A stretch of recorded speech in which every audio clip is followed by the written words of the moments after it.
Hola a tots, com estem? Anem a plantejar el segon xoc d'esta setmana del 18 de maig, ¿vale? En este cas anem a agarrar el xoc del Simón, que és un clàssic, recordeu? Colors i sons, que s'anava acumulant les accions, ¿vale? La màquina ho dia i nosaltres anem repetint-ho, però anem a fer el Simón motriu. Per això necessitarem dos taules com els que hem fet així en el nostre saló i ho hem fet en cinta de carrecer o podríem fer-ho també en celo i podem pintar en permanent o alguna cosa perquè se veja millor. Això després se lleva i no passa res. Així que anem allà. M'ho ficaríem dues persones, uno front a l'altre i agarraríem i en aquest joc treballaríem la lateralitat, la coordinació, l'equilibri i també la memòria, perquè hem d'anar acumulant les accions, d'acord? I fer-ho en família i divertir-nos. Podem complicar-ho segons el nivell, podem fer accions més de moviment o més d'alt impacte, en la pata coixa, en peus junts, etc. I segons se mos vagin ocorrint. Anem a provar. Vinga, au Ferran? Sí.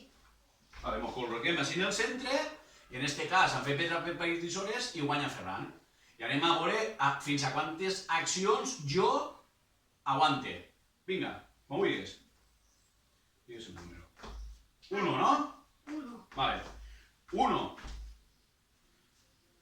1, 2. 1, 2. 1, 2, 3. 1, 2, 3. 1, 2, 3 i 4. 1, 2, 3, 4. Això ja se complica.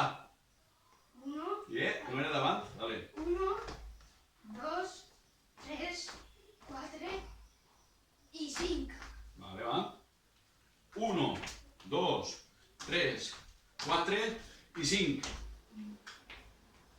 1, 2, 3, 4, 5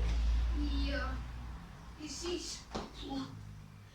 1, 2, 3, 4, 5 i 6.